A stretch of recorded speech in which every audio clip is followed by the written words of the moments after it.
வெயில் காலத்துல காஞ்சி போய் எல்லாமே உதிர்ந்து போன ஒரு மரத்துக்கு கீழே கிழிஞ்ச துணியை போட்டுக்கிட்டு பாவம் பசியில தவிச்சுக்கிட்டு ஒரு பிச்சைக்கார உட்காந்துக்கிட்டு இருந்தான். அவன் கொஞ்சம் மனநிலையும் பாதிக்கப்பட்டவன். தொண்டை காஞ்சி போய் தாகத்துல கத்திக்கிட்டு இருந்தான். அந்த வழியா வரவங்க போறவங்க யாருமே அவனை கண்ணெடுத்து கூட பார்க்கல. ஏன் சில பேர் அவனை தாண்டி போகும்போது மூக்கு மூடிக்கிட்டு போனாங்க. அப்பதான் அந்த ஊர்ல வாழ்ந்துகிட்டு இருந்த ஏழையான ராமையா விறகு சுமைய சுமந்துக்கிட்டு அந்த பக்கமா வந்துகிட்டு இருந்தான். அப்ப அந்த கிழவன், பசி பசி, யாராவது இருக்கீங்களா? யாராவது இருந்தா சாப்பாடு கொடுங்க. சாப்பிட்டு பல நாள் ஆகுதுங்க ஐயா. தாகமா இருக்குங்க ஐயா. தொண்டையெல்லாம் வறண்டு போச்சு. குடிக்க கொஞ்சம் தண்ணி இருந்தா கொடுங்க. உங்களுக்கு புண்ணியமா போகட்டும். ஐயோ கடவுளே, இந்த ஆளு தாகத்துல செத்துடுவான் போல இருக்கே. பார்க்க மனநல பாதிக்கப்பட்டவன் மாதிரி இருக்கான். இவருக்கு யாரும் தண்ணி கூட குடிக்க கொடுக்கலையா? பணக்காரங்களுக்கு ஏழைங்களோட கஷ்டம் என்ன தெரியும்? ஒரு ஏழையான எனக்கு தான் இவரோட கஷ்டத்தை பார்க்க தெரியுது. இவரை இப்படியே விட்டுட்டா இவரோட உசுறு போயிடும் போல இருக்கே. அப்படியே நினைச்சு ராமையா பொறுமையா அவர்கிட்ட போனான். ஐயா எழுந்துருங்க. இந்த வெயில்ல இங்கேயே உட்காந்துக்கிட்டு இருக்கீங்க. என் கூட என்னோட குடிசைக்கு வாங்க.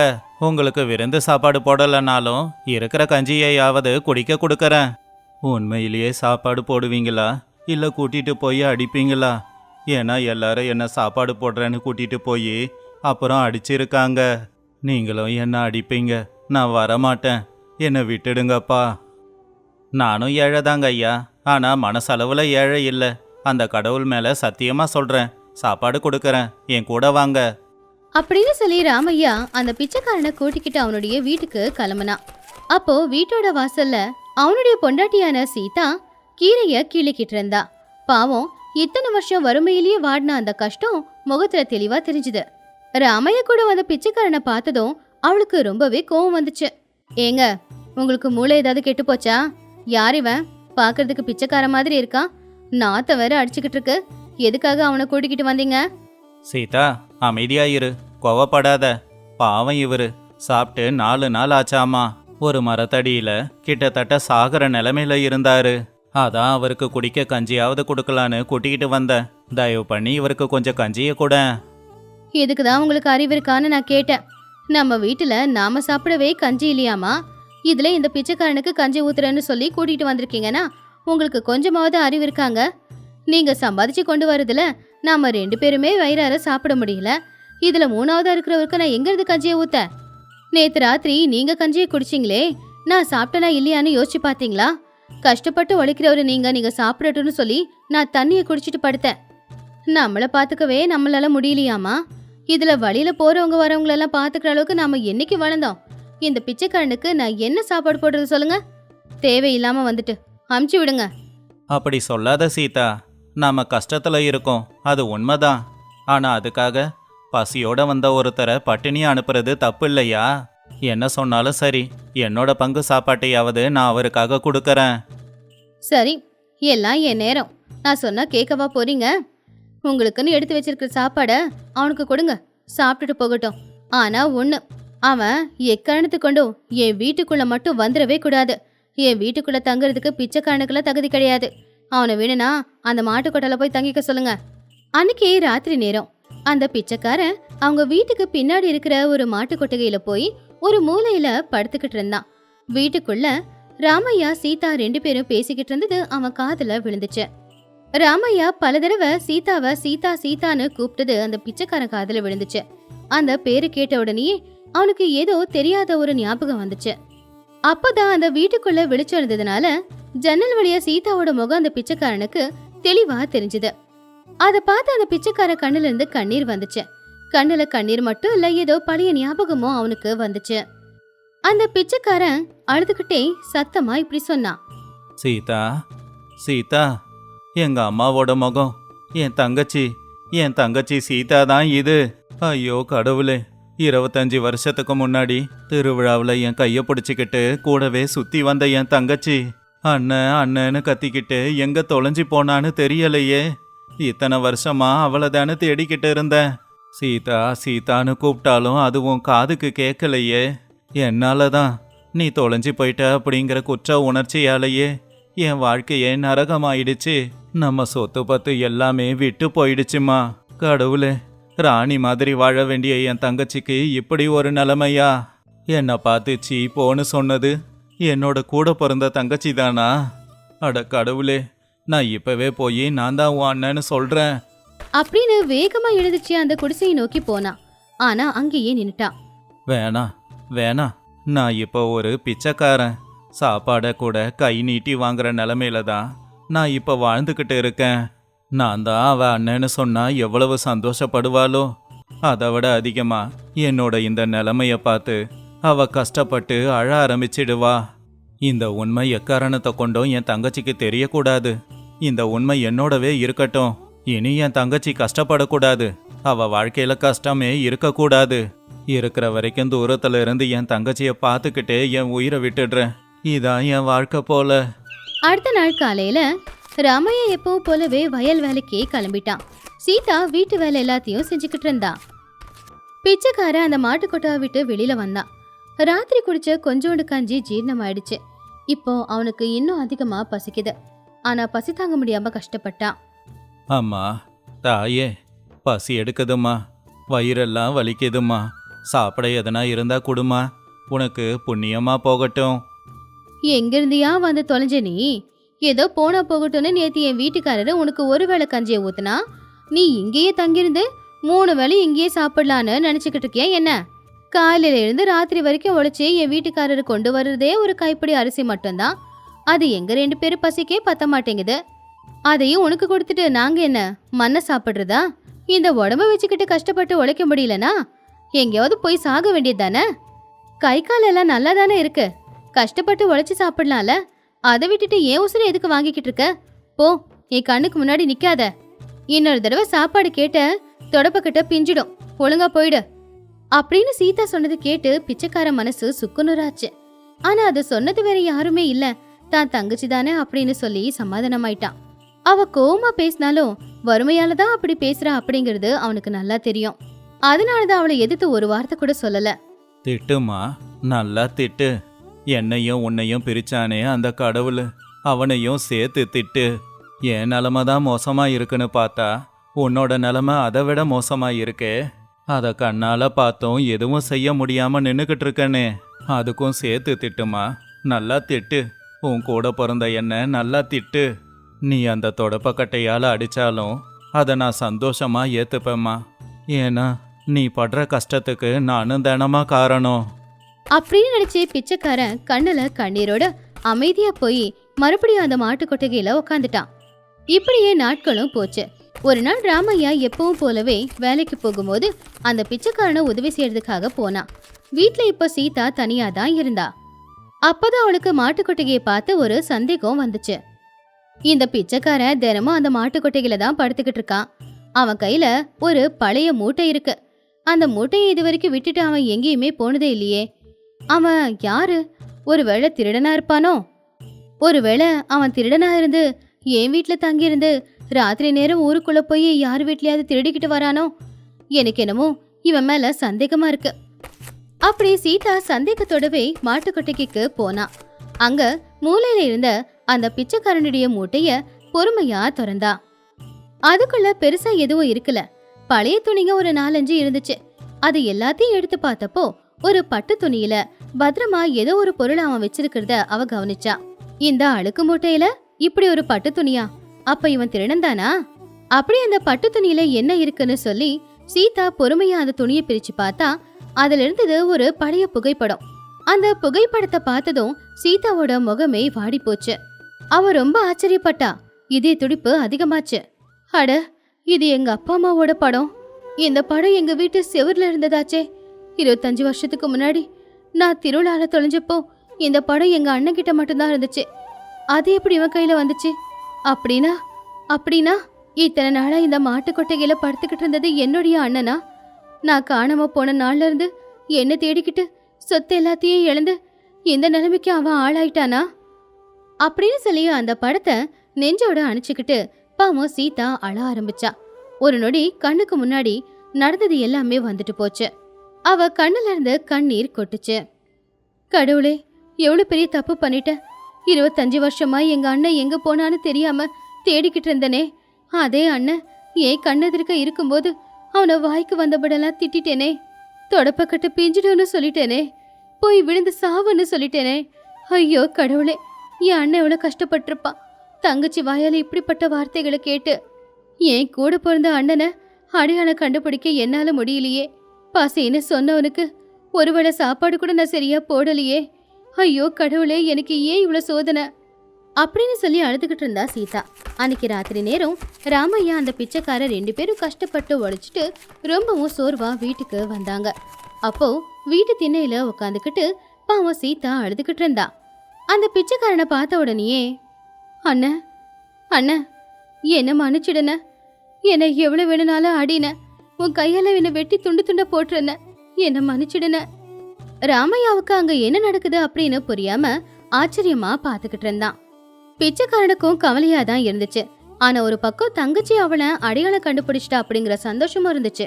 தங்கச்சி கண்ணுல கண்ணீர் பார்த்த உடனேயே அவனுடைய மனநிலை எல்லாம் சரியாயிடுச்சு.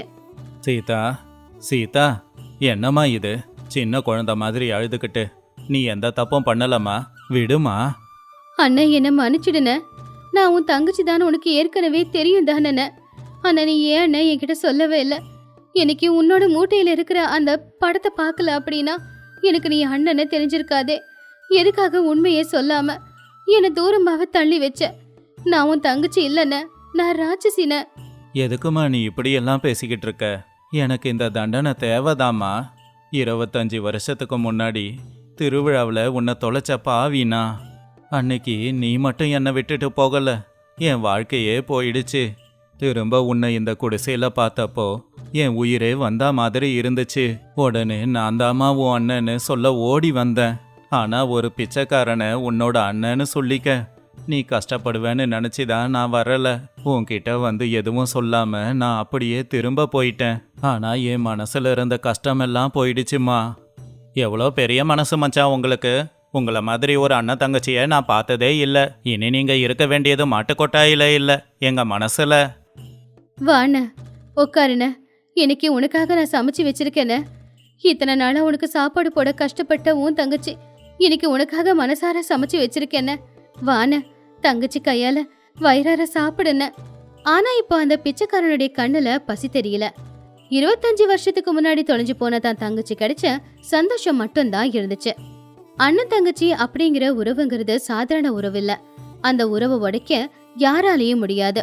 25 வருஷம் இல்ல, 1000 வருஷம் ஆனாலும் பிரிஞ்சு போனவங்க ஒன்னா சேருவாங்க. அதுக்கு காரணம் அவங்க 2 பேருமே ஒரே ரத்தம் அப்படிங்கிறது தான்.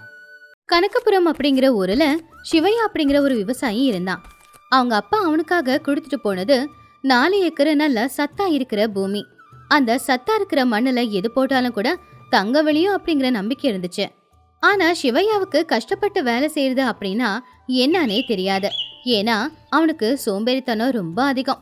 கடப்பார மண்வெட்டியை பிடிச்சுக்கிட்டு விவசாயம் செய்யறத விட ஊருக்கு நடுவுல இருக்கிற மரத்துக்கு கீழே உட்காந்து எல்லாரு கூடவும் பேசி சிரிக்கிறதுன்னா அவனுக்கு ரொம்ப பிடிக்கும். இந்த உலகத்திலேயே அவன் தான் பெரிய புத்திசாலி அப்படின்னு ஊர்ல எல்லாருக்கிட்டையும் பெருமையா வேற சொல்லிக்கிட்டு இருப்பான்.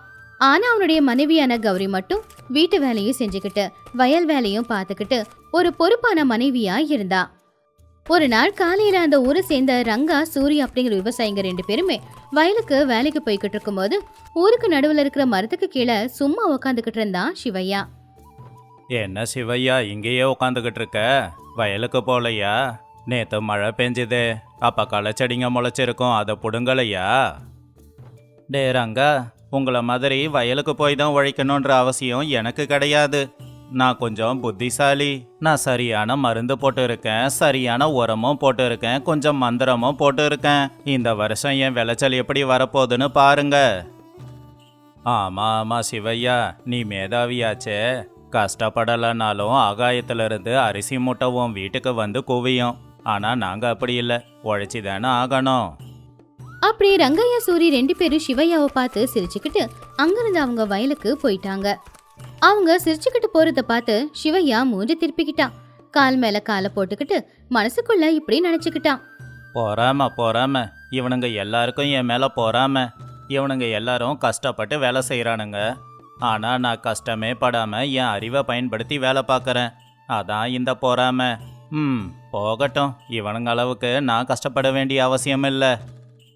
அப்படி தன்னை பத்தி தானே பெருமையா நினைச்சுக்கிட்டு 2 நாளுக்கு அப்புறமா அவன் வேற வழி இல்லாம வயலுக்கு போக வேண்டி இருந்துச்சு. 4 ஏக்கர் பூமியில சோளம் நல்லபடியா விளைஞ்சு நின்னுச்சு. ஆனா அன்னைக்கு சிவையா வயலுக்கு போகும்போது கூடவே பசுமாடுங்களையும் கூட்டிக்கிட்டு போனான். வயலுக்கு போன கொஞ்ச நேரத்திலேயே வெயில் அதிகமாயிடுச்சு. மண்வெட்டியை வச்சு வரப்பு எடுத்துக்கிட்டு இருந்த சிவையாவுக்கு 10 நிமிஷத்துலயே வேர்த்து கொட்ட ஆரம்பிச்சிடுச்சு. இவ்வளவு கஷ்டமான வேலையை யாருடா பாக்குறது அப்படின்னு மண்வெட்டியை தூக்கி போட்டுட்டு ஓரமா வந்துட்டான். அவன் வயலுக்கு பக்கத்துல ஒரு பெரிய மரம் இருந்துச்சு. அந்த மரத்தோட நிழலை பார்த்ததுமே சிவையாவுக்கு தூக்கம் தள்ளிக்கிட்டு வந்துருச்சு. அவன் கூட்டிட்டு வந்த பசுமாடுங்களோட கயிறை மரத்துக்கு இழுத்து கட்டாம ஏதோ சும்மா ஒரு 2 முடிச்சு போட்டு கட்டுனான். அதுக்கப்புறமா நிழலே சொகம்னு சொல்லி அந்த மரத்துக்கு கீழே படுத்து நல்லா தூங்கிட்டான். அப்படி நல்ல தூக்கத்துல இருந்த சிவையாவுக்கு கனவு வர ஆரம்பிச்சுது. கனவுல அவன் பெரிய கோடீஸ்வரனா ஆயிட்ட மாதிரி, அவனை சுத்தி 10 வேலைக்காரங்க வேலை செய்யற மாதிரி, ரங்காவும் சூரியும் வந்து கடன் கொடுங்கையான காலில் விழுற மாதிரி அவனுக்கு கனவு வந்துகிட்டு இருந்துச்சு. ஆனா உண்மையிலேயே சிவையா மாடுங்களை சரியா கட்டாம இருக்கிறதுனால மாடுங்க கயிறை அவுத்துக்குச்சுங்க. எதிர்க்கவே பச்சை பசேல்னு நல்ல ஒசரத்துக்கு வளர்ந்துருக்கிற அந்த சோழ பூமி அவங்கள வா வான்னு கூப்பிட்டதுனால சத்தமே போடாம மெதுவா நல்லா விளைஞ்சிருக்கிற அந்த சோளக்காட்டுல இறங்கி இருக்கிற சோளத்தை எல்லாம் மிதிச்சு நாசம் பண்ணது மட்டும் இல்லாம எல்லாத்தையும் சாப்பிடவும் ஆரம்பிச்சுதுங்க. ஆனா நல்ல தூக்கத்துல இருந்த சிவையாவுக்கு இது எதுவுமே தெரியல. பல மணி நேரத்துக்கு அப்புறமா புருஷனுக்கு சாப்பாடு எடுத்துக்கிட்டு கௌரி வயலுக்கு வந்தா. வரும்போதே வெளிச்சலாம் வீணா போயிருக்கிறத பார்த்து அவ மனசுக்கு ரொம்பவும் வலிச்சுது. வந்த உடனே மாடுங்களை எல்லாத்தையுமே அவ வயல்ல இருந்து தூரமா தள்ளி நல்லா தூங்கிக்கிட்டு இருக்கிற புருஷனை பார்த்து ரொம்ப கோவமா பக்கத்துல வந்து பயங்கரமா கத்த ஆரம்பிச்சிட்டா. ஏங்க எழுந்துறீங்க, எல்லாம் என் தலை எடுத்து. உங்களுக்கு அறிவு இருக்கா? கொஞ்சம் நம்ம சோளக்காட்டை கொஞ்சம் பாருங்க. என்ன கௌரி, என்னாச்சு? நல்ல தூக்கத்தை எதுக்காக இப்படி கெடுக்கிற?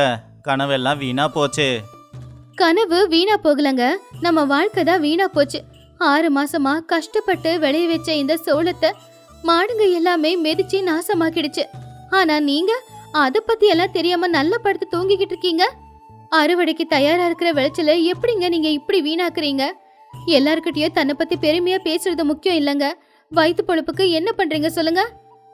அவன் வயலோட நிலைமைய பார்த்து ரொம்பவும் கவலைப்பட்டான். ஆனா தப்ப ஒத்துக்கிட்டா பொண்டாட்டி முன்னாடி தலை குனிஞ்சு நிக்கணுமேனு சொல்லி அவன் ரொம்பவும் திமிரா, அட இப்ப என்னாச்சுன்னு இப்படி லபோதிபோன்னு கத்திக்கிட்டு இருக்க? பாதி விளைச்சல் தானே போச்சு. மிச்ச பாதியை வச்சு நான் கண்ணா அப்படின்னு சம்பாதிச்சு காட்டுவேன். என் அறிவை பத்தி உனக்கு தெரியாதா? அந்த சாப்பாட்டை கொடு. பாவம் கௌரி அந்த வயலோட நிலைமைய பார்த்துக்கிட்டு அழுதுகிட்டே வீட்டுக்கு போனா. சிவையா எவ்வளவுதான் திமிரா பேசினாலும் கூட பாதி விளைச்சல் வீணா போனதுனால அவன் எதிர்பார்த்த பணம் கிடைக்கல. வீட்டுல இப்ப சாப்பாட்டுக்கும் கூட கஷ்டமான நிலைமை. மருந்துக்காகவும் உரத்துக்காகவும் வாங்கின கடன் இன்னும் அப்படியே இருந்துச்சு. மரியாதை எங்க போயிடுமோ அப்படிங்கிற பயத்துல பொண்டாட்டிக்கு தெரியாம ஊர்ல இருக்கிற வட்டி வியாபாரியான சுப்பையாவை பார்க்க போனான்.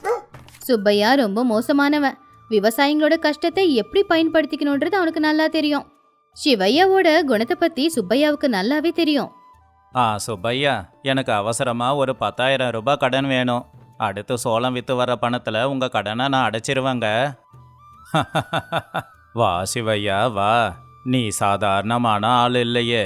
உன் அறிவை பத்தி கனகபுரமே பேசுது. உன்ன மாதிரி மேதாவி கேட்கும்போது 10,000 இல்லை 20,000 தருவேன். ஆனா ஒரு சின்ன வழக்கம் இருக்கு. என்ன வழக்கங்க ஐயா? எதுவா இருந்தாலும் சொல்லுங்க. ஒன்றும் இல்லை சிவையா, நான் ஊரில் எல்லாருக்கும் கடன் கொடுக்குறேன்ல, அந்த கடன் தொகையை பத்திரத்தில் எழுதி வாங்கிப்பேன். நீ கேட்டது 10,000, கொடுக்க போகிறதும் 10,000 தான். ஆனால் பத்திரத்தில் 50,000 எழுதிக்கிறேன். நாளைக்கு நீ கோடீஸ்வரன் ஆனதுக்கப்புறம் சுப்பையா எனக்கு 50,000 கொடுத்து உதவி பண்ணாருன்னு சொன்னா ஊருக்குள்ள எனக்கு பெருமையா இருக்குமே. ஆனால் நீ தர வேண்டியது 10,000 தான் அப்படின்னு சுப்பையா சொன்னதை கேட்டு சிவையாவுக்கு 2 கொம்பு முளைக்காதது மட்டும்தான் மிச்சம். இவ்வளவு தன்னை பத்தி பெருமையா பேசுறானே அப்படின்னு சந்தோஷத்துல 50,000 ரூபாய் கடன் வாங்கினதா சொல்லி பத்திரத்துல அவன் கையெழுத்து போட்டு கொடுத்துட்டான். அட வீணா போனவனே, 4 வார்த்தை புகழ்ந்து பேசினதுக்கு கையெழுத்து போட்டுட்டானே. இதுல நீ 50,000 ரூபாய் மட்டும்தான் வாங்கினேன்னு எழுதல. வட்டியை சரியா கட்டலைன்னா உன் 4 ஏக்கர் பூமி எனக்கு சொந்தமாகும்னு எழுதியிருக்கேன். சுப்பையா கிட்ட வாங்கின 10,000 ரூபாய் கடன்ல வீட்டுக்கு தேவையான பொருளை வாங்கி போட்டு விவசாயத்துக்கு தேவையான வேலைகளை செய்வான் அப்படின்னு கௌரி எதிர்பார்த்தா, சிவையா செஞ்சது அவனுக்கு தேவையான புது துணியை வாங்கிக்கிட்டு ஊர்ல இருக்கிற எல்லாருக்காகவும் வீணா அந்த பணத்தை செலவு பண்ணதுதான்.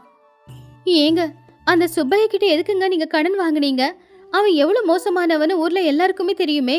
நீங்க கடன் வாங்கினது மட்டும் இல்லாம அத வீட்டுக்காகவும் வயலுக்காகவும் செலவு பண்ணாம ஏன் இப்படி வீணா செலவு பண்றீங்க? எனக்கு உங்களை நினைச்சா ரொம்ப பயமா இருக்குங்க. வாய மூடு கௌரி. பெண் புத்தி பின் புத்திங்கிறது சரியா தான் இருக்கு. நான் சுப்பையா கிட்ட 10,000 ரூபாய் கடன் வாங்கினதுக்கு அவன் 50,000ன்னு எழுதிக்கிட்டான். அது என் மேல வச்சிருக்கிற கௌரவம். ஆனா நீ அது தெரியாம எப்ப பார்த்தாலும் ஏதாவது சொல்லி என்னை திட்டிக்கிட்டே இருக்க. அப்படின்னு சிவையா சொன்னது கேட்டு ஒரு நிமிஷம் கௌரிக்கு எதுவுமே புரியல. புருஷனோட இந்த குணத்தை சுப்பையா பயன்படுத்திக்கிட்டான் அப்படின்னு கௌரிக்கு தெளிவா தெரிஞ்சது. இப்படியே நாட்களும் போச்சு, 6 மாசமும் முடிஞ்சது. சிவையாவோட சோம்பேறித்தனத்தினால எப்பவும் போலவே வயல்ல சரியான விளைச்சல் வரல. அப்போ ஒரு நாள் காலையில சுப்பையா சிவையாவோட வீட்டு வாசலுக்கு வந்தான். டேய் சிவையா, வெளியில வா. 50,000 ரூபாய் என்கிட்ட கடன் வாங்கி 6 மாசம் ஆச்சு. இன்னும் வட்டியும் கட்டல, அசலும் கட்டல.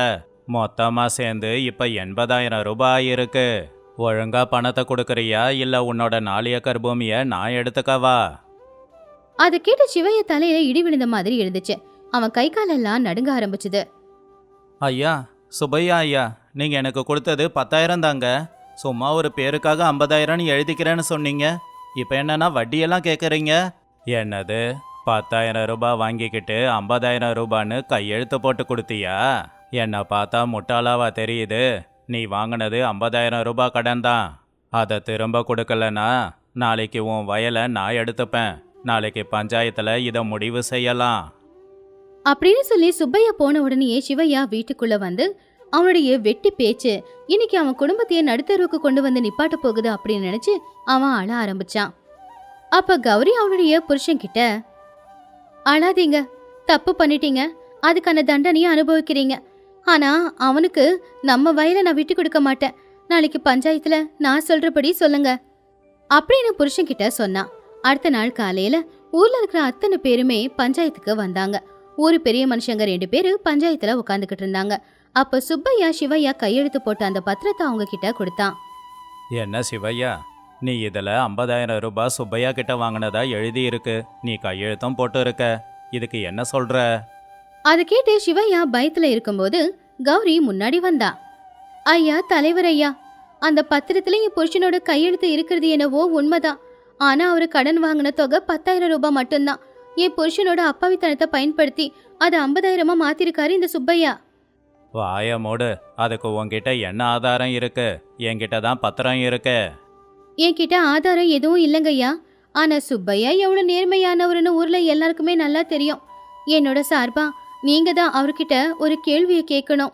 உண்மையிலேயே 50,000 ரூபாய் கடன் கொடுத்தாருன்னா அதுக்கு வட்டி எவ்வளவு போட்டாரு? 6 மாசத்துல 80,000 ரூபாய் எப்படி கட்டணும்? அந்த கணக்கு கேட்டு சொல்லுங்க. அவரு நேர்மையானவருனா சரியான கணக்கு இருக்கும் இல்லையா? அப்போ தலைவர் ஐயா சுப்பையாவை பார்த்து, சொல்லு சுப்பையா, 50,000 ரூபாய் கடனுக்கு 6 மாசத்திலேயே 30,000 எப்படி வட்டி வந்துச்சு? என்ன கணக்கு போட்ட? அப்படின்னு திடீர்னு கணக்கு கேட்டதும் சுப்பையாவுக்கு என்ன சொல்றது அப்படின்னு புரியல. சிவையா வேணும்னா அப்பாவியா இருக்கலாம், ஆனா அவனுடைய மனைவி இவ்வளவு புத்திசாலியா இருப்பா அப்படிங்கிறது சுப்பையாவுக்கு தெரியாது. அது தலைவர் ஐயா, 100 ரூபாய்க்கு 2 ரூபாய் வட்டி போடுறது தான் சரி. ஆனா இவன் வட்டியை சரியா கட்ட மாட்டேங்கிறான் அப்படின்னு 100 ரூபாய்க்கு 10 ரூபான்னு கொஞ்சம் ஏத்தி போட்டு விட்டேன். பாத்தீங்களா ஐயா, நம்ம ஊரோட சட்டத்தின்படி கடனுக்கு 2% தான் வட்டியை வசூல் பண்ணணும். ஆனா அவரு 10% வட்டியை வசூல் பண்றேன்னு உங்க முன்னாடியே ஒத்துக்கிட்டாருல்ல. இப்படி ஏமாத்தி ஏழைங்களோட ரத்தத்தை குடிக்கிறாரே இந்த பெரிய மனுஷன், இவரு பத்திரத்துல 10,000 ரூபாய்க்கு 50,000 ரூபான்னு மாத்தி எழுதிருக்க மாட்டாரா? ஏன் புருஷன் அப்பாவியா இருக்கலாம், ஆனா இந்த சுப்பையா எவ்வளவு பெரிய ஏமாத்துக்காரன்னு ஊர்ல எல்லாருக்கும் தெரியும்ல அப்படின்னு கௌரி சொன்னதை கேட்டு அந்த பஞ்சாயத்துக்கு வந்திருந்த கூட்டத்துல இருக்கிற ஜனங்க எல்லாருமே பேசிக்கிட்டாங்க. சுப்பையா கிட்ட அவங்களும் பாதிக்கப்பட்டவங்க தான் அப்படிங்கறதுனால எல்லாரும் ஆமா 10% வட்டி தான் வசூல் பண்றான்னு தலைவர்கிட்ட சொன்னதும் தலைவருக்கு அப்பதான் உண்மை என்னன்னு தெரிய வந்துச்சு.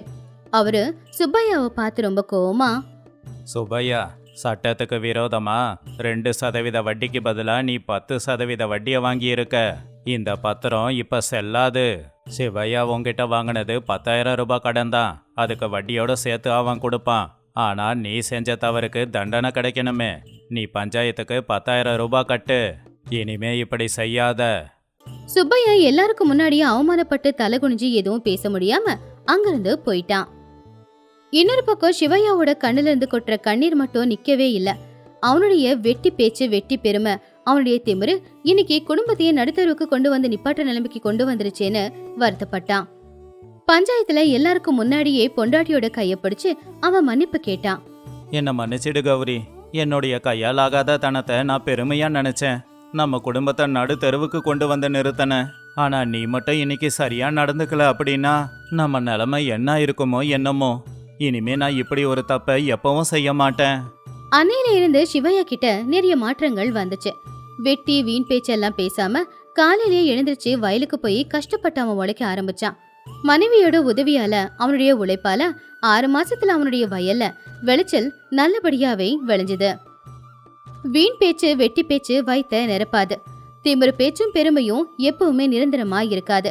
வாழ்க்கையில நாம வாழ்றதுக்கு தேவை பொறுமை, உழைப்பு, அதே மாதிரி கொஞ்சம் பொறுப்பு.